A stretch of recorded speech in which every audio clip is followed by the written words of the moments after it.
Hello, welcome to episode 100 of No Hold Barred Pod. That's Sal Dodson. And that's Don McGowan. Welcome, everybody. Hope you've had a good weekend. Yes, hope we have. We're going to start and crack on straight away this week with our reform roundup of the week. So much to talk about.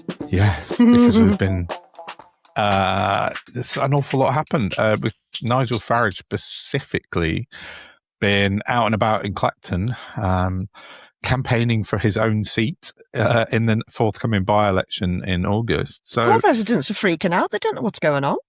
I know. McDonald's have had to remove all the milkshake machines. Yeah. I'm making that up. They haven't, but maybe they have. Who knows?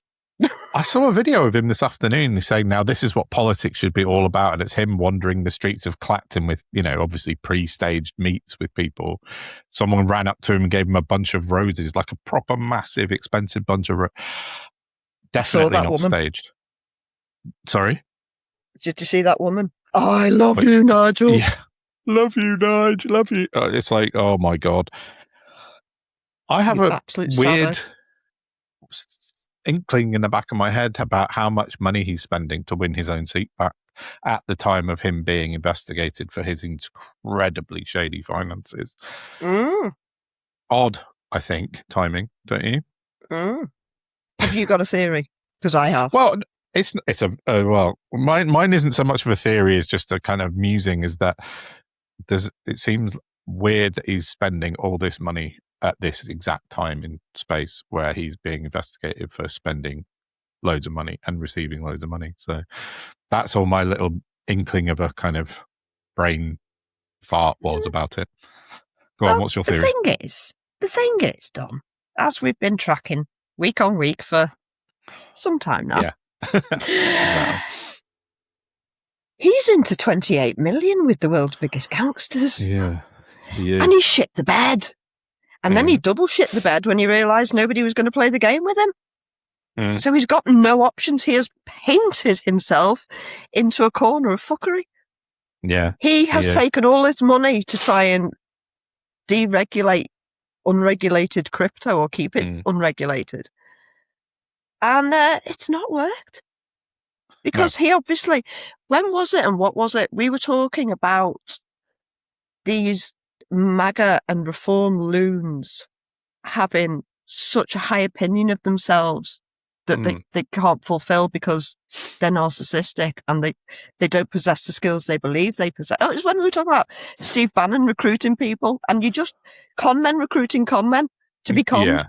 That's all they are. Yeah. So, except that there are bigger con men out there than Nigel Farage and far more dangerous ones, which I will get onto later because everything is linked. Okay. And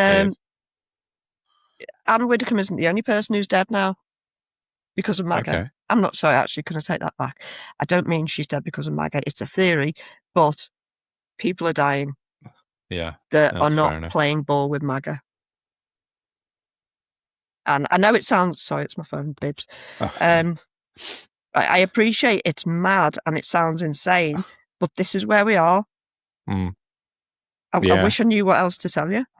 He's got into bed with some... You're not helping, Bruce. What are you doing? Nice tale. You're not being... Sorry, it's pudding. Sorry, kid. Oh, wrong cat. Yeah, she's nice and damp. Lovely.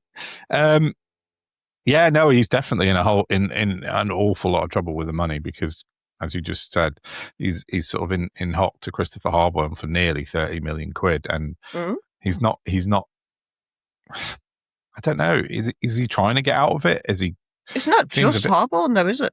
Well, no, it's not. Let's be honest. Definitely not. The lion's share is Harborne, but a lot of shady people have thrown money at reform.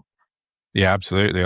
So much coming out about George Cottrell and his mum in the last few days as well. I mean, another one we've been talking about with one finance guy for a long time about Cottrell.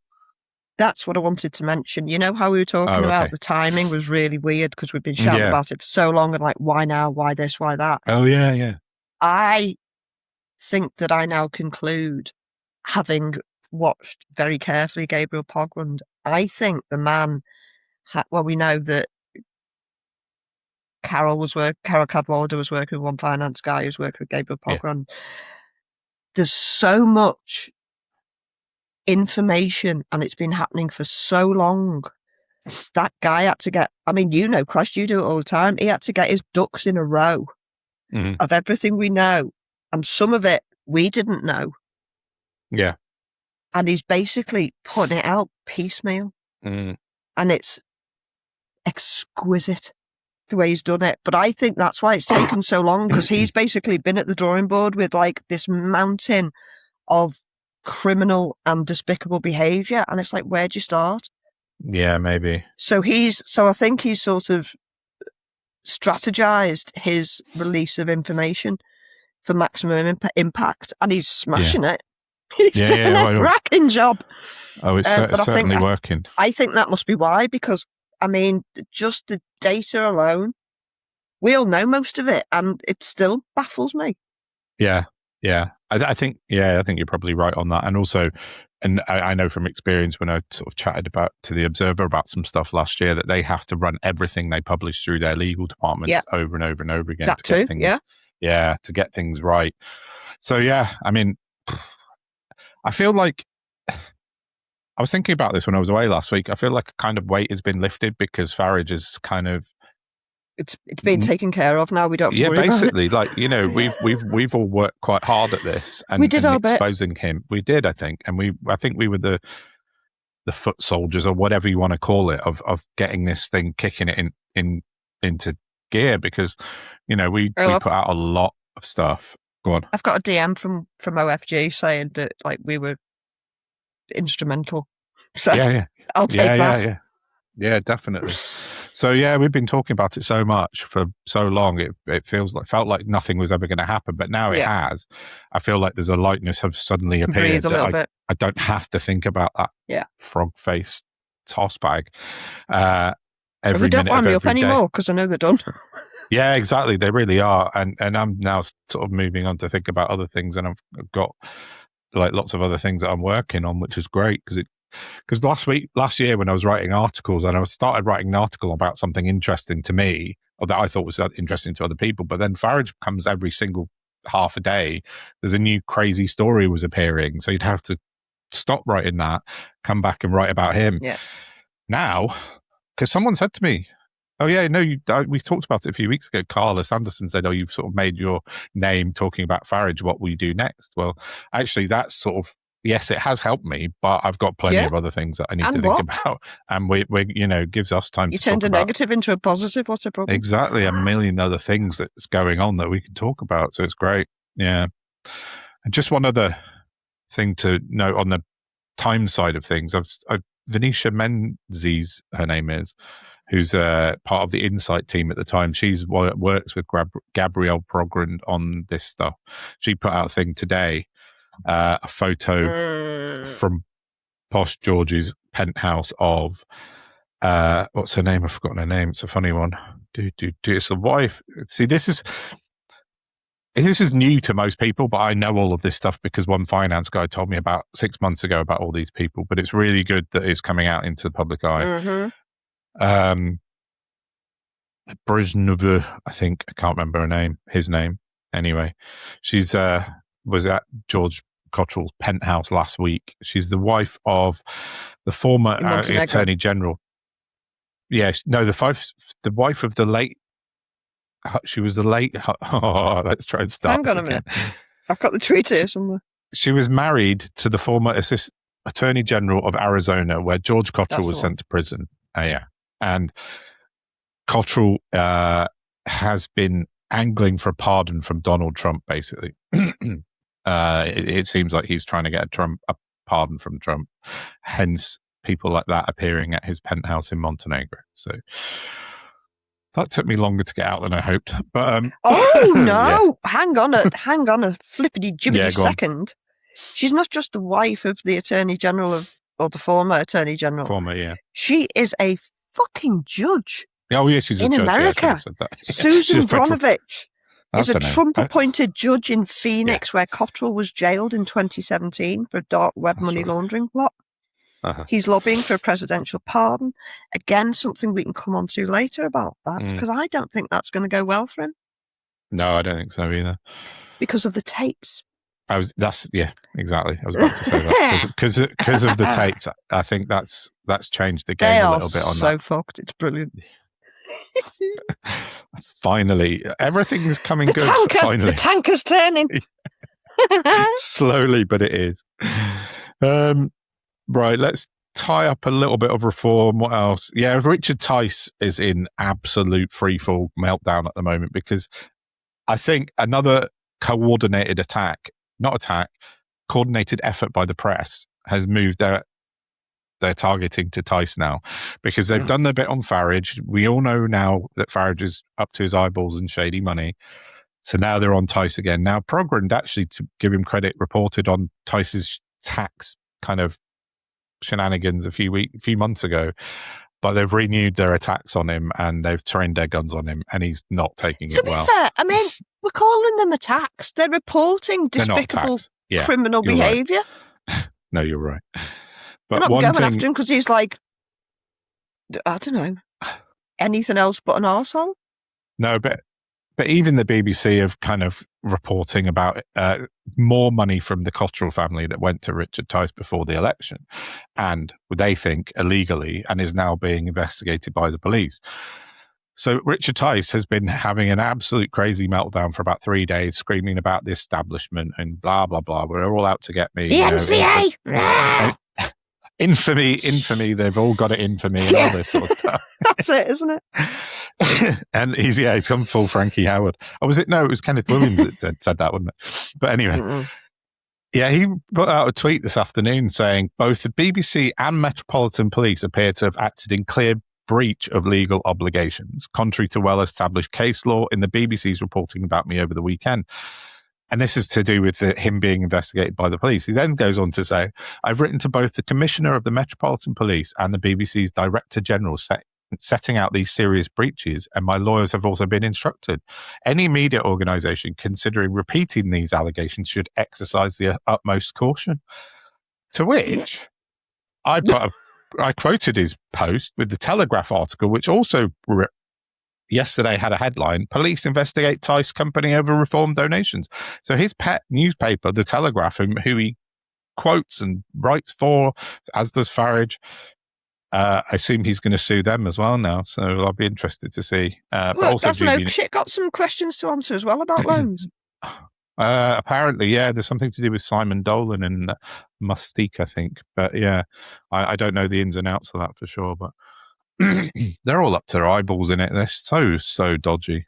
But yeah, I can't remember who it was on Twitter the other day, but the couple of hours ago said it was John Crace from The Guardian. It said Richard Tice seems to know less about his financial affairs than most of the people in the media, which is a shame for him. Funny though. Yeah, so he's threatening to sue everybody now, including the Telegraph and GB News, I assume, because they reported it yesterday as well. So before we round up the roundup, can I throw something over to you that I don't quite understand? I mentioned earlier in our little group chat that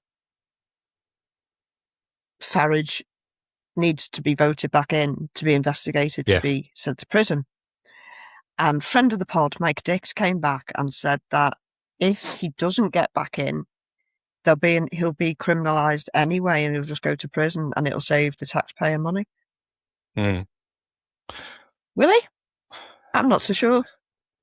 It depends. I mean, he won't face the Parliamentary Standards Commission investigation. That can still report, but it doesn't mean anything if he doesn't come back as an MP. So it's completely irrelevant, and possibly they'll just give up on it because it's a waste of time. If he does come back, then the likelihood is he'll be found guilty. Then there'll be another by-election in Clacton, and then more money is spent and more time is wasted. If he kind of gives it up now, it's down to the police and the National Crime Agency and anyone else. So Farage isn't technically under criminal investigation as we speak. Moment. There are sort of investigations going on behind the scenes and about Reform UK, but him personally, I don't think he's under any specific criminal investigation. So I think that's unlikely. Who knows? I mean, who knows what will come out with the Cottrell stuff and the crypto stuff and all that. But my my thoughts are that Farage is so well insulated, and he's got this sort of web of companies that he runs things through, particularly Thorn in My Side Limited, where he can. That's how he got away with the fishing trawler, by somehow pushing it through there and not. Anyway, I don't know. I don't think he'll go to jail unless something serious comes into the reform, but out of the reform investigations. But I think he might. I don't know. I just can't see him going to prison. I just want the kitchen sink thrown at him, literally and actually. Yeah, I think the best thing that could happen is if he's back as an MP and then gets found guilty and hoofed out again, because that's then we know for sure. That's the ultimate humiliation, isn't it? Yeah, exactly. And we'll know 100% that they know, that everyone in Parliament knows that he's up at it, basically. It's going to cost, in this sort of relative to everything else, a few more quid. But that's buttons to what we'd lose if reform ever got into government proper. Oh, yeah. So I'm more than happy for a second by-election. Yeah, exactly. What else? Would he stand again in a second one? That's the key. I don't know. Well, he couldn't. No, but the point is there'd only be a second by-election if he was found guilty. Yeah. You're right. 100%. So, yeah. No, I think that the best course of events would be that he I think he'll win again in Clacton. I don't think there's any doubt about it, really. So. And I think he'll be back in events. Yeah, I think he'll be back in September, and then he'll just do what he always does and flounce around and say, oh, the establishment are out to get me, blah, blah, blah. Or the Times and the Guardian or whatever have got something up their sleeve over the summer that they're going to drop, like who knows? The Hiroshima-style nuclear bomb on him and go, right, off you go, mate, you're done. But yeah, they're really scrambling. You can tell because of his tweets and his posts. He's sort of resorted back to yeah, but he's going back to UKIP slinging out like this horrendous kind of Islamophobic shit, and now he's obsessed now. He keeps saying, "Oh, I warned you about the Iranians," because there was a report in the Telegraph the other day that's saying Iran have been smuggling people into the UK, the Iranian regime, via small boats. And I read the Telegraph. So all of the reform and the restore and all that, the right wing have been going crazy, going, yeah, see, we told you if you didn't stop the boats, there'd be Iranian terrorists. But what I read the Telegraph article, and it's just a guess. Basically, they've said a source in Tehran told us that we run a smuggling ring. And that's literally it. Well, I mean, anyone can say anything. So, well done.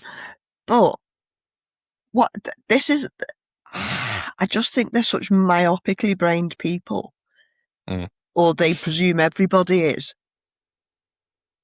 There's a lot of people in Iran that have got a lot of money. They just get on a bloody aeroplane. They don't need to get on a fucking boat, you daft twat. They're very clever people. Well, probably, I'm going to guess, more passports than Americans have statistically. Yeah, probably, yeah. And why the fuck would they need to come in on a boat if they were going to do that? Exactly. They're castigating the poor people again, aren't they? Because only they can be bad. Yes. Yeah, because, I mean, Farage has been funded by an Iranian billionaire family, the Gandaharis, anyway. So, I mean, like the irony of that is not lost on me. I mean, it's just crazy. I told you about the Iranians. I was like, well, you're going to be giving back that £250,000 you got for going to the WEF in February then from your Iranian pals. I doubt it. But yeah, I think utterly imbecile. When Coots debanked Farage in 2 years ago, whenever it was, I think they had it right all along. I think they knew all this shit secretly, but couldn't say it. I tweeted that yesterday. There is no way. I mean, if you think at the top of all of these sort of at the top of all these institutions and big businesses, it's a very, very tiny circle of people, and they mix with the tiny circles of people who are up at the top of every other institution. Yeah, of course. And people talk all the time. Everywhere, people talk. Somebody at Coots will have taken a phone call, tipped them off, and they had to find an excuse. And because he's such a twat, it was very easy for them. And that's what happened. And they were happy to take the hit rather than get involved in any of that shit. Yeah. Is my theory. Someone had to lose their job over it. But yeah, I agree. And they knew. I mean, you can always whistleblow. So no, true. I'm not going to cry over a multimillionaire who didn't want to stand up and be counted. Yeah, I think that Coots thing's all sort of been thrown into a new light, really, when we know all this stuff that we know now. So makes more sense that way, though, doesn't it? Than he didn't have enough money in his account. Yeah, exactly. Did he ever? Yeah. No, probably not. No. So, yeah, that's interesting. So, shall we move on to another topic of conversation? Yeah. What do you want to talk about next? Oh, I mean, I've got some. Should we talk about the Tate? I'm very much enjoying that at the moment. Very much enjoying that. Yeah, that's fun to watch. His free speech has been silenced, Don. That's why he keeps tweeting about it. Yeah, he's down to one tweet a day he's allowed. Yeah, so Andrew and Tristan Tate have been arrested in Florida, I believe. Yeah, that's it, Florida. Yeah. Yeah. And it's so good because this time they ain't going nowhere. No. Because it turns out we knew, but Baron Trump has been backing them up for some years now to make sure that they never got into trouble and they could travel between Romania and America and, you know, treat the world like they owned it. But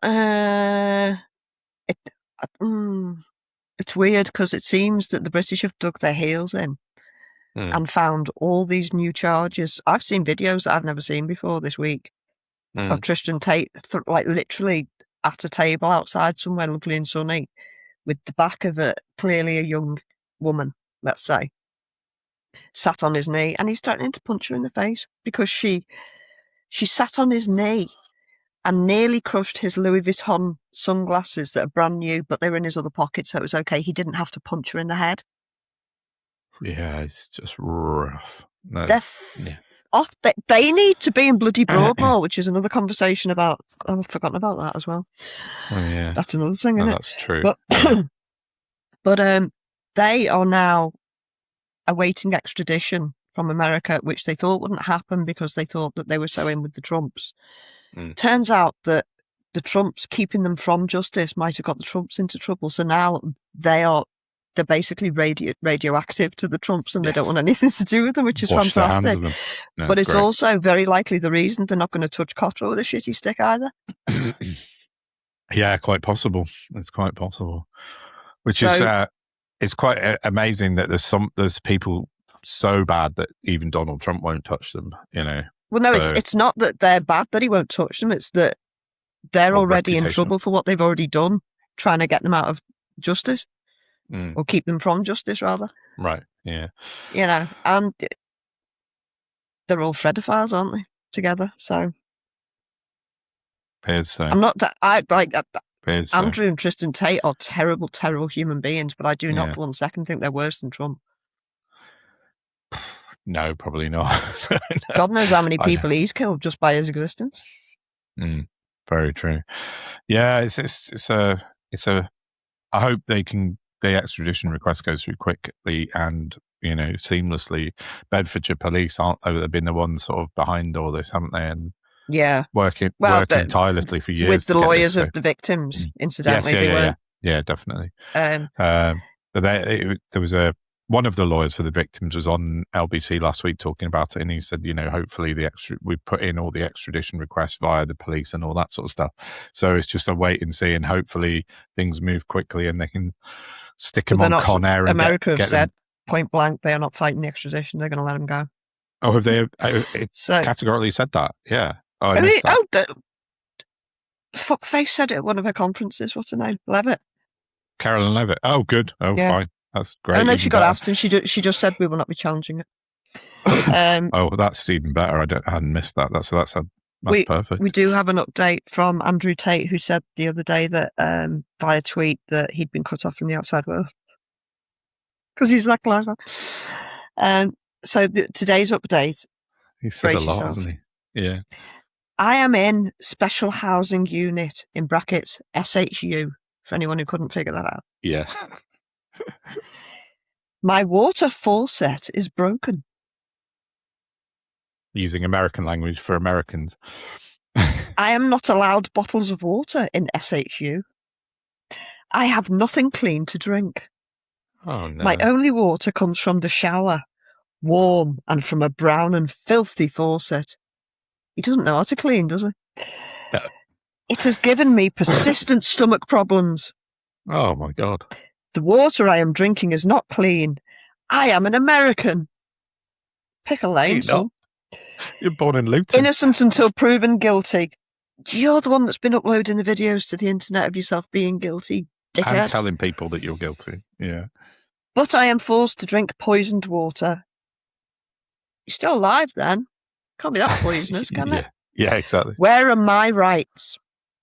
Okay, so you're an immigrant in America asking where your rights are right now. Yeah, right. Off you go. Kiss it, sunshine. Also, So where were the rights of all the fucking women you trafficked and raped? Yeah. Narcissists they just need to go on a SpaceX rocket. Yeah, exactly. There isn't a horrible enough prison cell really that could hold those two, but I'm glad they're I'm suffering delighted. a little bit. I am absolutely schadenfreudering the shit out of this. Yes, exactly. It was funny the other day. He said something that in one of his posts where he can't talk to anybody. He said to the 8 million followers or whatever he's got that he was in the cell next to a cannibal who wouldn't stop talking or something. It's like everyone then screaming. Did the whole apparently he was screaming. I would be if I was locked up next to a sex pest as well. Yeah, exactly. But unfortunately, the problem with that is that fava beans go with brain, so he's not going to get any change out of his new next door neighbour. That's very true. Yeah. In the oh my god, Silence of the Lambs universe. Yeah, but the cannibal universe. I just love the memes that went all over Twitter following that, with lots of pictures of Hannibal Lecter and him into the cell and stuff. Yeah, it was very funny. But yeah, good. That's a stellar bit of good news for the week about the Tates being. It does feel like things are starting to change. Don't want to get overexcited because hopefully. Talking of which, should we talk about the change we've in our country's prime minister and how that's going? A week in, we're a week into it now, so I think we can talk about it a bit. What do you reckon? How's he started? Before I launch into my, I've written the cabinet down. Yeah, I'm going to say, I have to declare that when I was in Sussex, I was chatting to my stepmom Linda for ages about things, and she likes Andy Burnham, so I promised I'd be a bit more fair on him. She listened to the podcast. She's like, make sure you're fair. I'm like, no, I will. I'm still sucking it and seeing. It's exactly it. That's exactly it. But I have qualms. I think it's interesting. I think it's very fucking disappointing because he's brought no backbenchers in. All the people that he sort of came up with, are discarded. No, none of them. Which is why hit this neoliberal demolishing isn't starting very fucking well, because he's just pretty much brought back in all the Starmer faithful. Not all of them, but most of them. 16 of the 22 were in Starmer's original cabinet. 75%, give or take. So 3/4 of them, yeah. Miliband on... You see, I don't know where Miliband stands on Israel. I've seen people saying both things, and I've seen lots of pictures of him with terrible people. Is he a Crionist? Is he not? He's a Jewish, right? That doesn't mean anything, as we learned from No, I know. But he's... No, I know that he doesn't. But his family are Jewish, aren't they? That was a sort of more of a question rather than a statement. Yeah, okay. So... And I think, if I'm right, his father was, or his grandfather was a Holocaust survivor, one of them too. Well, anyway, I mean, that's not relevant to what you're saying, but I'm just sort of remembering live, basically. But that's why I'm like, but actually,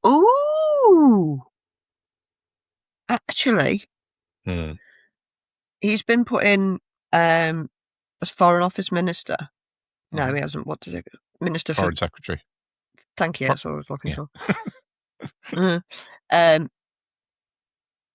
I'm going to say he's not Crionist, because if he was, Trump would be delighted with him, and he isn't at all. He's really not, no. So that's brilliant. You see, do you know what? Working retrospectively, because I do think about these things. I don't know if I want to say it because it might sound mental, but working retrospectively... Yeah, we'll find out. There is a possibility. I don't want to give anyone credit for stuff that they probably haven't done, but it's a possibility.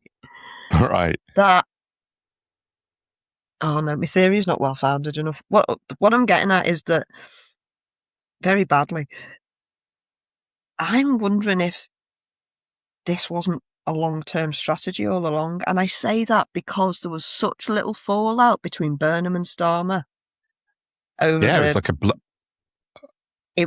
coup. Yeah, totally. And they all seem to be on decent terms. And I'm wondering if this is a way of them circumnavigating the cryonism issue through the back door. Like, let Labour settle in for a little bit because we can't come out anti-genocide because we're so entrenched with the Israelis in this country. Yeah, Maybe it's like a backdoor sort of plan all along. Maybe it's just I want to think it's that because that's nicer than what's really happened. I don't know. Yeah, possibly. But we're not going to know until sort of Burnham proves himself, and we'll see which side of the argument he falls on. But he can't sit in the middle, not anymore. Yeah, definitely. No, I don't think he's got that option. Although he was on, but it is full of LFI people still. Oh yeah. That's the whole cabinet is. Yeah, but he was on with. He did an interview sort of with Laura Koonsberg last night. It wasn't like a live question; it was just a sort of cozy chat. And she asked him about Trump, and he refused to say anything nasty about Trump. He refused point blank to say anything critical about Trump. But I can see why, because he's now the Prime Minister of the United. He's the United Save it Kingdom. for when you see him face to face. Yeah, but he said he spoke to him on the phone, and he was very warm and kind to me. And that was what he said about Trump. That's literally how these cunts work. It's what do I keep saying? Don't trust people who are always nice. They're dishonest. Yeah. So yeah, I don't. Did you see him at the Press Association dinner? Who, Burnham? No, Trump.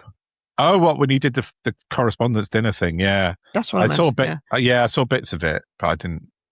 Yeah, I was trying to keep away from that last week. He literally died on stage, just not in the right way.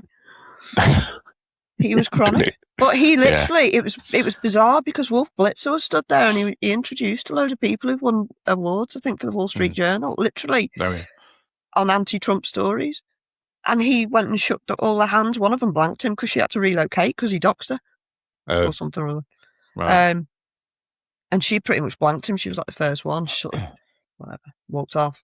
Yeah. But the rest of them were all like, playing the game. Yeah.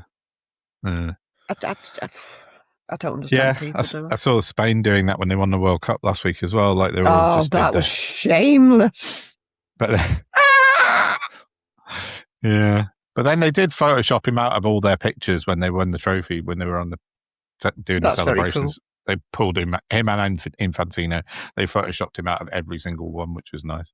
Because did you see Trump when they'd given them the trophy, like one hand each, and then the Spain players were like, why is he still hanging around? And Trump's still like hanging around in there. Like, and Infantino had to pull him off the stage.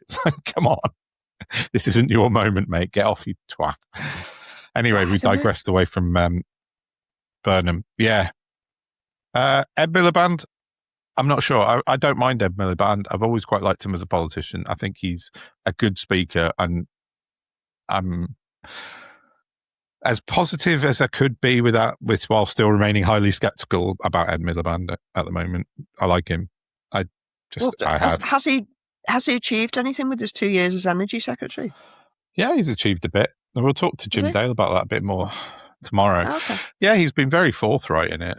The only thing that he held the wolves from the door. That's the right thing about reopening drilling in Jackdaw and Rosebank, the oil fields. But apparently that's going full steam ahead as of next week, which is a shocking thing to happen. Yeah, exactly. Linda. Looking around the world though, with all the Madrid and Bordeaux this afternoon have said they might have to evacuate the entire city because of the wildfires. Like the whole city, like they're on the edge of like evacuating the entire of Bordeaux because of this fire that's coming towards them. What has to happen? Yeah, exactly. You see all these pictures from this week and people going, yeah, it's fine, just drill for more oil, it'll be all right. Yeah. It's like, oh my God. Until their house is flooded or burned down. Yeah, literally until they've lost their house in a fire. Yeah. Like the half of Scotland's been on fire last week as well. I know. Yeah. Right next to Rosebank. Yeah, exactly. Edinburgh. Anyway, again, we digress. Burnham. Yeah, so I don't know. His cabinet is just shit. As we said, it's just shit. It's basically a reassembling of Starmer's first cabinet. So we've got bringing back John Healey in as Chancellor of the Exchequer, who's just been complaining that not enough money was going into defence. Yes, that's not right. Because Wes Streeting did the rounds this morning, and he was asked by everybody, will you stick to the 3% on defence, or will you get your 3% on defence spending? And he didn't give a straight answer to a single question. So John Healey resigned over that issue with Rachel Reeves, but now they're not committing to that issue that he resigned over. Well, that's really shady part of it. Yeah. That's part of the coup. We all know where that money's coming from, don't we? Well, yeah. Duchy of Lancaster, Louise Haigh. I'm not entirely sure what that role does. She's basically his deputy. I know it's the King's money. Yeah, she's really powerful. She's like the head of policy, basically, and she's effectively his deputy. He's one of the most powerful positions in the country, Chancellor of the Duchy of Lancaster. Yeah. I mean, streeting for defence is just laughable. I know. I just don't know what the question is. Oh, I feel safer now. Do you, Don? No, especially not. He was talking about on This Morning with Lewis Goodall, and he kept talking about he's the first ever openly gay defence secretary. I'm like, well, okay, fine, but what difference has that got to do? But he said Trump's got to deal with that or something. He said, and he's been fined so far this week. I know. It's like, what? Well, Stephen Miller's one of his closest fucking associates, so I don't think he gives a stuff about that. No, I don't think it was necessary to bring that up. But he's got ties. Definitely gay in spite of being married, incidentally. Sorry. Yeah, for sure. But Streeting's got ties to defence. He's got private medical contractors have supplied him money, given him money, and he's also got ties to private defence contractors. I've got the exact name of it somewhere in my research, but I haven't got it today. I'm writing more of a thing about the defence industry, so yeah, that'll come out in a week or two. But yeah, I'm not sure about. Cooper in charge of health. Cooper at health, yeah. Yeah, basically. Lucy Powell Education. I don't know. She must have asked for that because she, along with Louise Haigh, they've been the two plotting this with Burnham for a year. Yeah, so she must have asked for it. I think Phillipson was a bit gutted, didn't she? I think so. I quite like Bridget Phillipson. I thought she was quite good at her job. A lot of SEN parents did not like her at all. So no, I liked her kind of VAT on private schools thing. I thought that was I defer to that. Well, yeah. That was a good thing that she did. But yeah, Pat McFadden remains at the DWP, which is fucking terrible. Unless you're going to put John McDonnell in charge of it. I don't know what else you're going to do. Yeah, fair enough. Rayner for housing. Back to housing. It's going to be an interesting one because they're refusing to have rent caps now, which she used to advocate for. Funny she did, but then before she resigned, she said it wouldn't happen. And then when she came back last week and she made a joke about, I've got more chance of running the London Marathon in under 5 hours than we will of hitting our housing target, which I thought was a weird thing to say. So that was last week when she'd been reinstated as housing secretary. So she's basically put a rare bit of honesty, isn't it? Yeah, it's weird though to say it out loud. Like basically sod our housing building. That's it doesn't really matter. We're not going to hit the target anyway. So. I don't know about that. That's just not the attitude at all. She's never going to manifest shit with that. No, exactly. It's a really negative thing to start with, isn't it? Anyway, yeah. Reynolds at Business and Trade, I suppose. Well, he's very well thought of, like for business, and he was business secretary before, so I think that's a reasonable appointment. Yeah, bringing him back. Phillipson for Equalities Minister. Oh, I'll write to her. Well, she was before anyway. She had that as part, as her she's retained that. She was Education Minister and Equalities Minister, but they've taken education away from her and left her in that. Right. So at least she's got that still. All right. Well, yeah, she was. I'll write to her about the UN report. Oh, yeah. Nandi staying at Culture. Yeah, that's the mistake. You've got a bit about that, haven't you? Well, she's still taking donations from Israel. And Energy is now 2024 intake, Miata Fambula. Mm-hmm. Who was part of the Energy team under Ed Miliband. She was I think she was a junior minister with Miliband, so she's sort of just been moved up. But I'm not sure if she's just showing aptitude to being good. Possibly, or as we said a minute ago, if they're going to start drilling for oil, maybe they're not that bothered about energy. and climate. I don't know. That doesn't. We'll see. We have to wait Alex on Norris that. at Justice. Yeah, he was before, wasn't he? I think. Don't know. I think that's a retention. Heidi Alexander on transport. Yeah. Angela Eagle for environment. I wouldn't put that woman in charge of a fucking public toilet, but that's just me. I don't like cryonists. Yeah. Chris Bryant, Secretary for Northern Ireland. Probably a very good appointment, but I really don't like him. No? He's rude, he's terse. He blocked me for asking him one reasonable question. No, right, and okay. I think he's a shit cunt, sorry.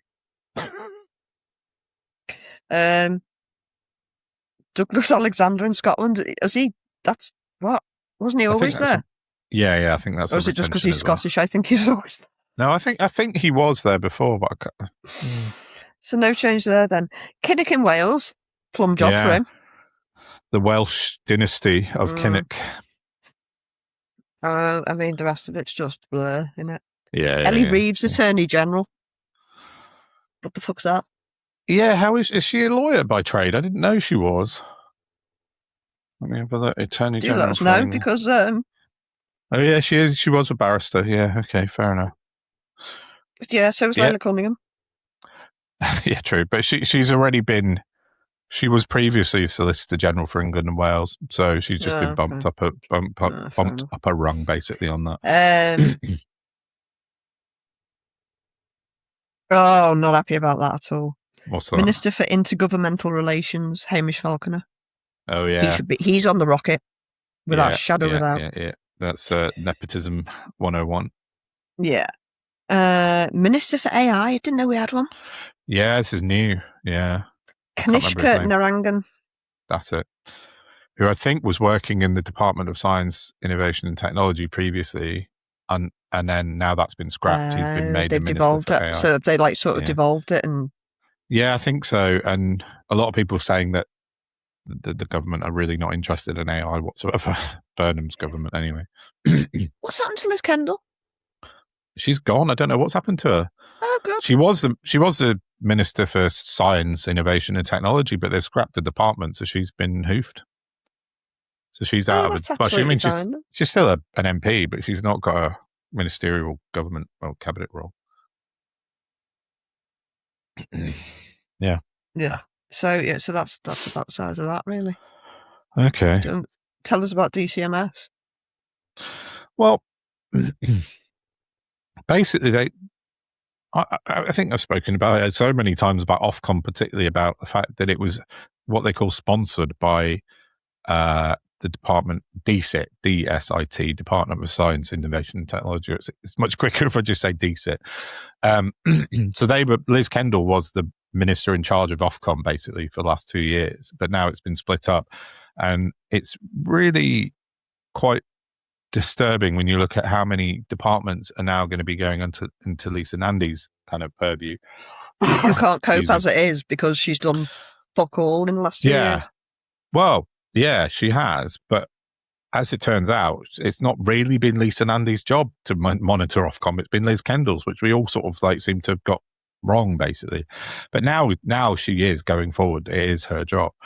But the DSIT, basically, the DCMS, Lisa Nandy's department, have basically absorbed about 3/4 of DSIT, including cybersecurity, government cyber, digital inclusion, blah, blah, blah. That's a load of rubbish. But anything digital's gone to Lisa Nandy.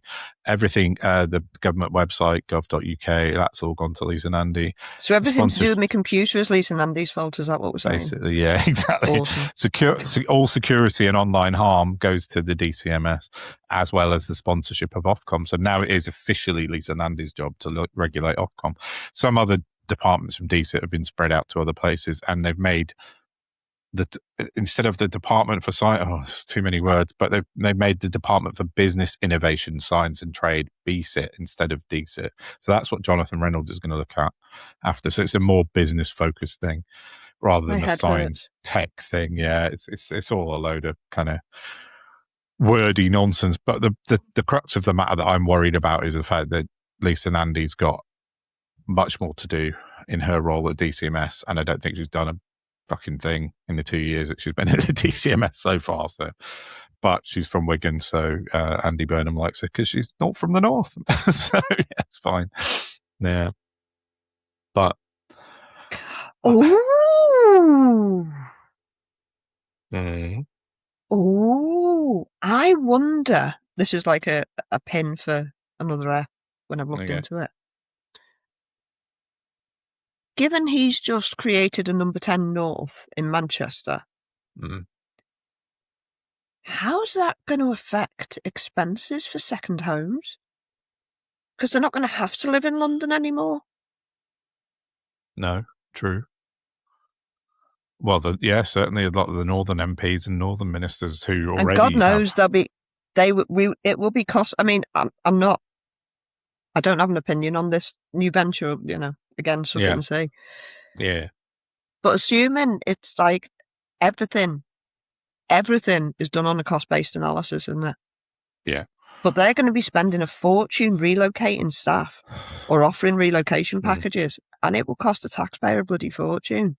So they'd better be saving on the other end of it. And that would appear to be somewhere they could. Whether they would or will is another matter.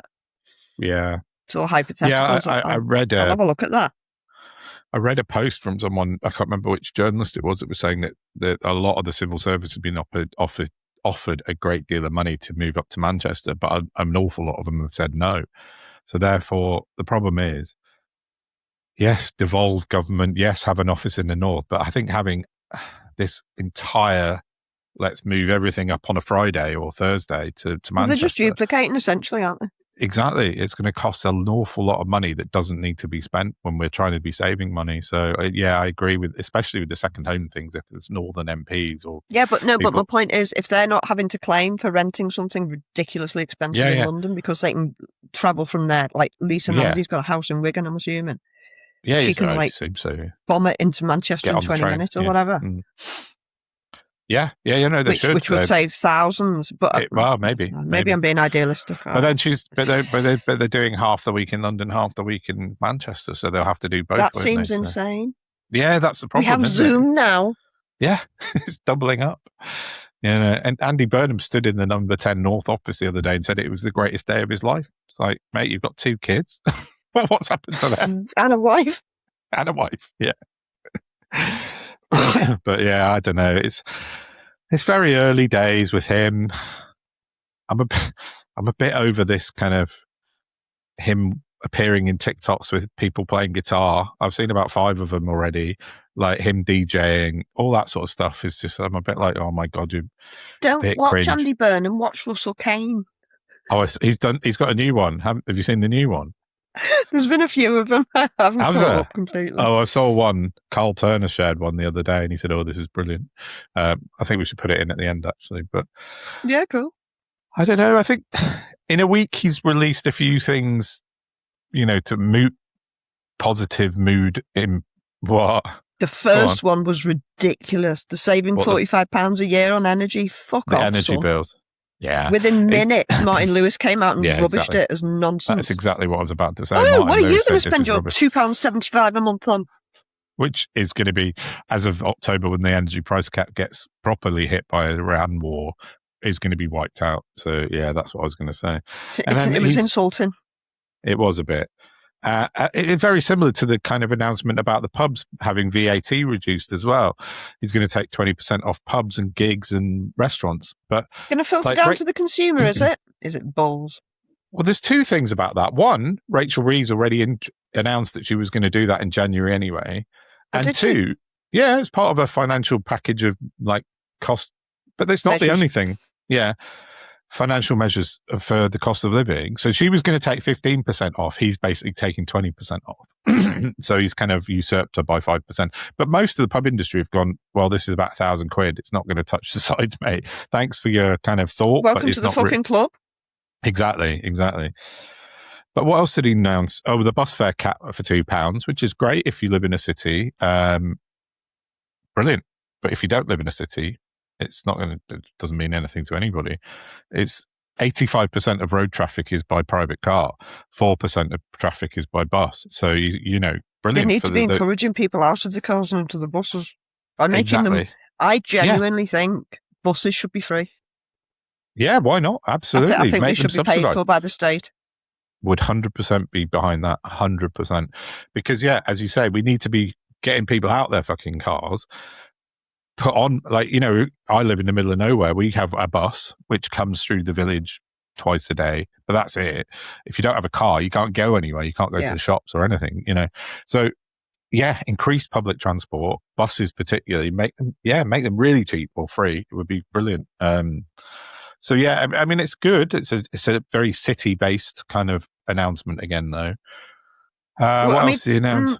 I had that conversation with Claire this morning, and I'm like, well, with the best will in the world, I'm not in Manchester, but for some reason my bus fares have gone to £2 anyway. Like they have been for a long time, so it makes no odds to me. And so it makes no odds. £3 here. Like, okay. Yeah, I think this whole thing he's kind of announced, the thing that came out this morning was that he's going to give some of the income tax take of the country to regional mayors to spend on their areas. This is part of his big devolution plan, which is, you know, that's a good idea. But then when you look at the local institute for government and the government reorganisation plan, which is, you know, what the Reform are up in arms about, you know, like creating regional mayors for everywhere. There is like 1, 2, 3, 4, 5, 6, 7, 8, 9. There's only 10 in the whole country. 10 mayors for the whole country, but the majority, over 3/4 of the country doesn't have about the metro mayors. Yeah, the regional mayors. Yeah, it's changing to regional mayors, but they're merging. So they're not called metros anymore. No, they're called regional mayors now. It just confuses me. It used to be the metro mayor. Why did we have to change it? Because they're reorganizing. It wasn't. Initially, it wasn't. Initially, we just had like town mayors, and then they brought in these big mayors and gave them stupid names. Andy Burnham was, yeah. Exactly. And now the local government reorganisation plan is to combine local councils into one unitary authority. So in Gloucestershire, they're going to merge like the Cotswolds, Tewkesbury, Stroud, Cheltenham, Gloucester, all into one. Is this why Preston are up in arms? Maybe. And we're going to apparently have one mayor, regional mayor for that whole area. But it's not going to happen for 2 years. A minimum. At very earliest that's going to happen for the majority of the country is 2 years away. So he's announcing today that regional mayors, which is like Manchester, Liverpool, a lot of the east of England and Leeds, West Yorkshire. We're covered by Rotherham. So Steve Rotherham, not the place. So all these city-based northern regions are going to get money immediately, whereas us down in the south. But like the whole of the south of England. Apart from London, south of Manchester, there's only 2 regional mayors. So the whole of the country is not going to get any of the money apart from Manchester, Leeds and up north, which is great for the north. But it means we have to sit here with potholes the size of fucking mini metros and no Wi-Fi signal while the cities in the north are getting lots of money. So, you know, I think it's this conversation reminds me of when I talked to Claire. Yeah. And she tells me about how hard things are for her in the middle class people that she knows, and I'm like, okay. It's not the middle classes. It's, you look at Bristol, which has serious problems that it needs to deal with. I know. I agree. But that's what people say to me. You live in the Cotswolds. Yeah, great, I do. But like 20 minutes that way is Gloucester. Gloucester's one of the most poverty-stricken areas in the whole country. Bristol's fucked, isn't it? Bristol, Cheltenham has awful poverty around Cheltenham. I mean, everyone says, oh, Cheltenham's which is amazing. Mad because Cheltenham's got an awful lot of money there. But they're only concentrated in like a tiny half mile square bit of Montpellier. But the rest of it, you know, and someone said to me this morning, the coastal communities all the way down from, you know, like Weston-super-Mare, Taunton, all the way down to Devon, Cornwall, Poole, Dorset. None of that's going to get any money. It's only going to be the northern regions, which is great for them. And I sound jealous, but it's not. It just feels like he's focusing solely on Manchester, Leeds, and those northern areas. And I think that's a bit he needs to, if he's going to make a if he's going to suffering for the longest in the coldest temperatures. That's what it is. Definitely the weather shitter. No, but I just think if he's going to, he keeps saying he's going to line somewhere. If he's going to unite the country, which is one of his phrases, he needs to talk to everyone that's not in Manchester as well as just the people of Manchester. He probably needs a bit more than a week for that, though. Yeah, but he should have been talking about everywhere, not just Manchester. It feels to me like he's been talking about Manchester, blah, blah, blah, and nothing else. And engaging from social media alone, a lot of people think that as well. There's so many people I know from what? Go on. No, I was smiling then. It wasn't to do with anything you were saying. When you talk about like Burnham and Manchester, all I can think of in my head is the Kevin and Perry skit. Oh, Kev. All right, okay. Because that's like that's the sort of the vibe he's giving off, isn't it? A bit, yeah. He is a bit. And did you see his video ranking pub snacks with John Healy? I was like, oh my God. Fuck off. No. And I'm glad I didn't. I've got no interest. He's the prime fucking minister, not a YouTuber. No way. I've saved 3 specific tweets for this very moment. I'm going to open them now. Because he did a video of him and John Healy sitting at a bar, blind ranking pub snacks like people on YouTube do. Blind ranking? It's called They Don't Know What They're Going to Get Before They See It. So they see it, and they've got to pick their top 5. It's either going to be a bacon fry, a scampi fry, a dry roasted peanut, a pork scratching, or something, a crisp. Those 4 were right, and it was McCoy's salt and vinegar. So yeah, you're dead on. Just see my point. But we're very limited in the UK. There's no tapas. Here's what editor-in-chief and co-founder of Arguably Mag, a guy called George Eaton, who's actually, well-known political commentator, said about that video. Burnham's first week should be studied for years to come as a comms policy masterclass. This is about him ranking pub snacks. I'm not joking. That's what he posted. In my head, this is barely one up from Lee Anderson feeding beans to remind me who that was.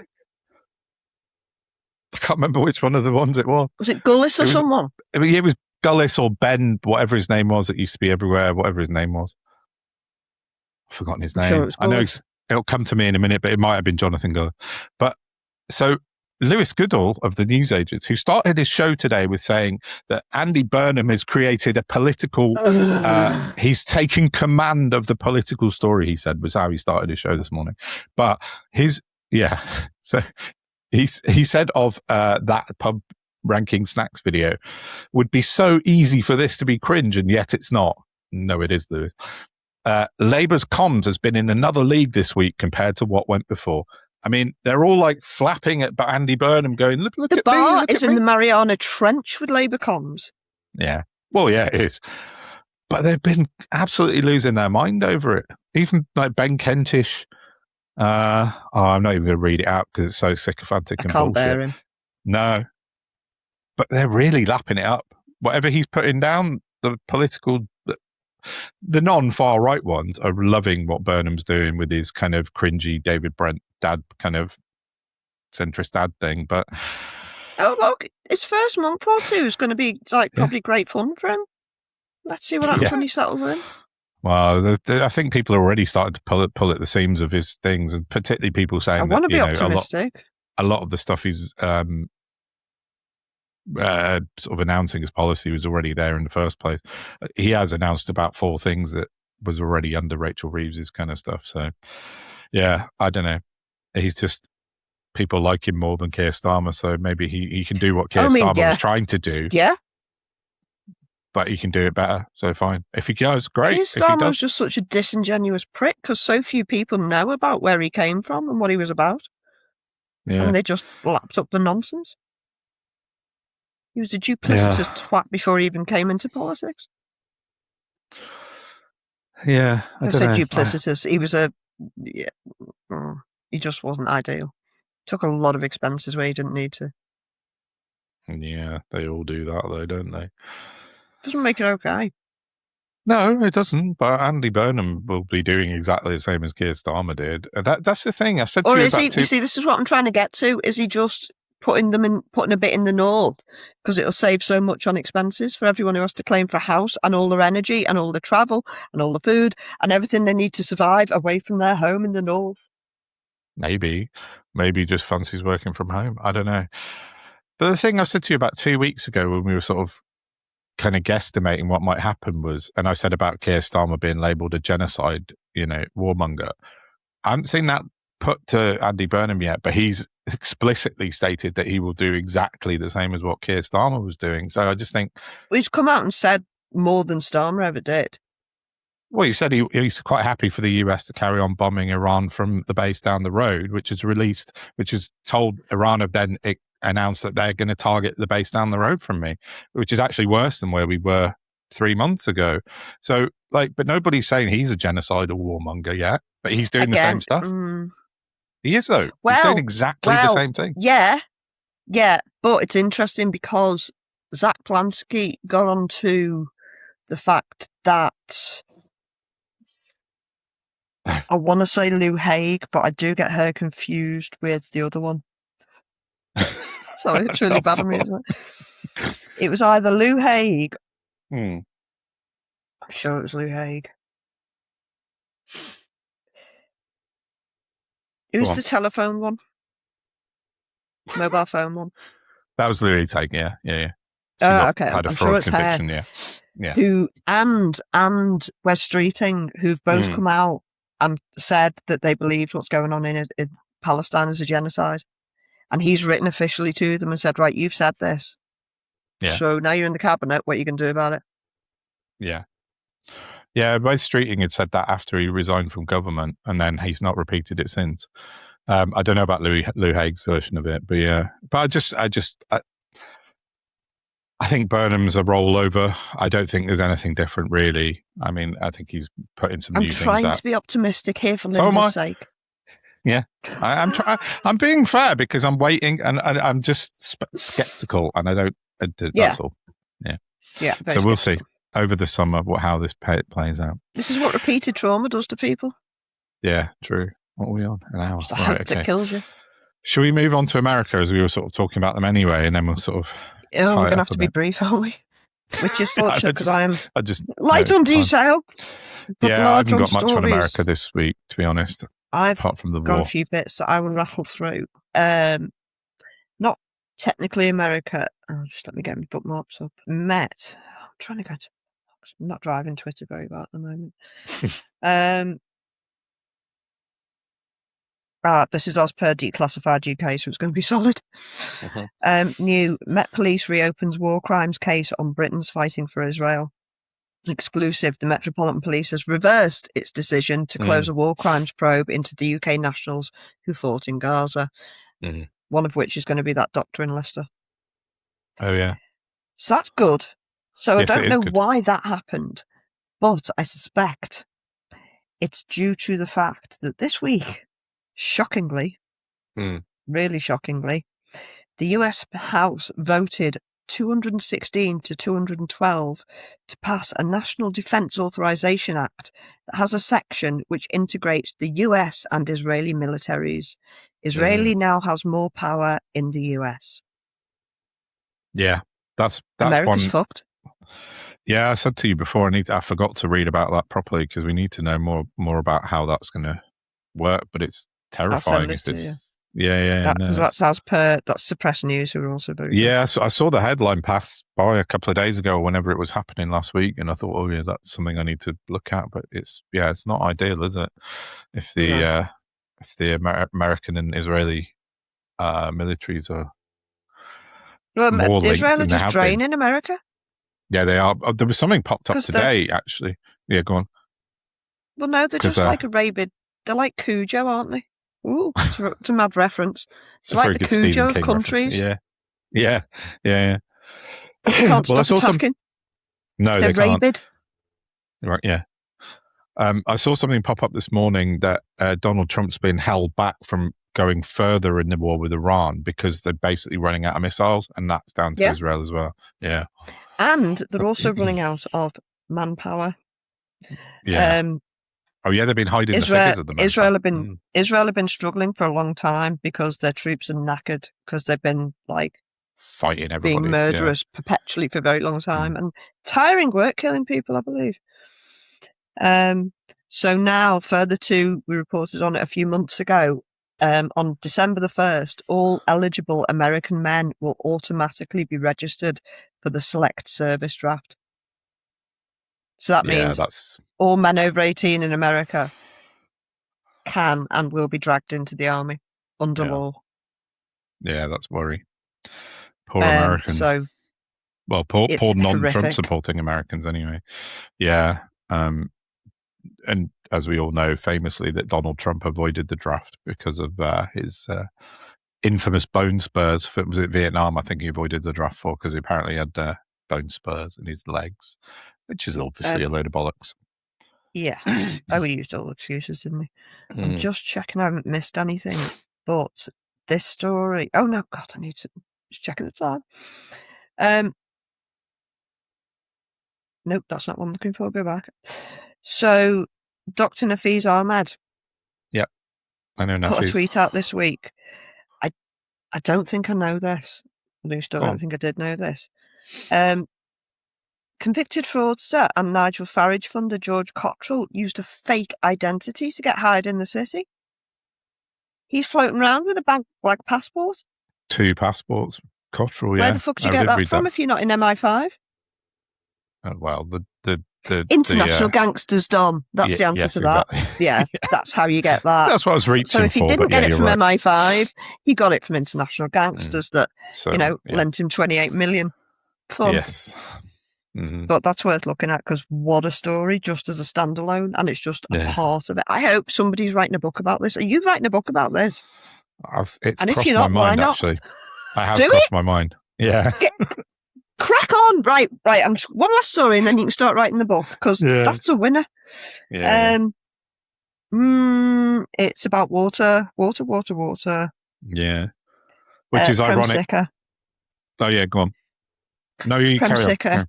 Tweeted, ex-Southern Water boss among 4 people charged over alleged plan to manipulate water tests and avoid paying 45 million in penalties. Wow. Southern Water separately been charged with dozens of offences. So at least something's finally happened or happening. Yeah, it's crazy. I mean, it's just touching the edge of accountability for them, but something's happening finally. Well, absolutely. And in my notes, I sort of put a link to the BBC because I think I'll just double check if this is still current. But I think, since about 11 o'clock this morning, Gatwick Airport has been left without water. So basically, there's no toilets, no food facilities, no nothing at Gatwick, both terminals, because of a water outage in the area. And I put in my notes, Burnham needs to get onto this water thing sharpish because... Where's the contingency, please? There isn't any. But this happened with Heathrow, didn't it? How is this country so fucking stupid? Yeah. Our infrastructure's absolutely in the toilet. Not at Gatwick, though, because you can't flush Ironically. it. But yeah, exactly. But it's happened with Heathrow, when that substation blew up a couple of years back, and then the whole of Heathrow... It happened to Tunbridge Wells. They had no water for nearly 10 days. And again last week, Tunbridge Wells were out for 2 days. Really? No, it's like a rolling thing, yeah. Tunbridge Wells These have been... people, put me in charge. I know. Give me that water AI industry, hacking thing and put me in charge. Yeah. Oh, yeah, the Anthropics thing. Yeah, no, we need to relieve a lot of people of a lot of money. Yeah, not absolutely. we personally, but the water society. industry. That should be a priority for Burnham, for his new government, is to sort this out because, as you say, where's the contingency? With Gatwick Airport has been effectively shut now for the whole day because it can't provide water, so you can't wash your hands. I almost want to message Fergal. Do you know what? I'm going to do that. Yeah, I'm going to get Fergal on. Oh, that'd be lovely. Yeah. So yeah. Talking of which, we've got a good guest we're going to talk to tomorrow about the climate and all things terrifying about the climate. Jim Dale's coming on to chat to us tomorrow, so that's really exciting. I'm going to get educated out of taking the piss. Yeah. To be fair, I think we'll probably talk more about the climate emergency than his predictions for what it's going to be next Tuesday. But yeah, Dom, you know how I do this thing where I'm like, right, when I see that person, I've got to ask him about this, like I did with Josh Widdicombe off the last leg. This is my weather guesser moment. So I've got a lot to tick off, but I'm getting through them. I'm pretty sure Jim's got a good sense of humour from what I've seen and heard of him. So yeah, he'd have to be where he's been. Yeah, true. GB News for a long time. Yeah, exactly. So I think we should probably wrap it up unless you've got anything else. No, I've just rattled it through what I had. Cool. It's not bad considering we haven't done this for a week. Yeah, true. And we've got like a load more to catch up on, and we're going to start doing things a little bit differently. We're going to release more short form single topic episodes as they come out. So, like for things we haven't had time to do today, particularly, I've got some stuff about Andy Burnham and his sort of track record as Manchester Mayor. I think that'll make a nice little short episode, which we can do in the next couple of days, and various other things. So we're going to do sort of one big episode a week, and then, oh my God. Sorry, it's got raging sciatica in my wrong foot. Oh no. That's not good, is it? No, it isn't good. Wow. You're right? Yeah. Oh, I know that pain. I fully empathize with that. It's in my last 2 toes. That's weird, isn't it? Stupid spine. Yeah. Anyway, yeah, so that'll do for today. And yeah, we'll be back with a couple of other little videos throughout the week. Share, tell your friends. Yeah, check us out. Check out our website for everything else you want to know about us, though, noholdbarredpod.com. Yeah, that'll do for now. Thanks for listening to our centenary episode. 100 down. 100 more to come. Yeah. Well, we've done loads more than that anyway. Soon be 200. Exactly. So, yeah, thanks loads for listening, and we shall see you very soon. Bye-bye. Bye, everyone.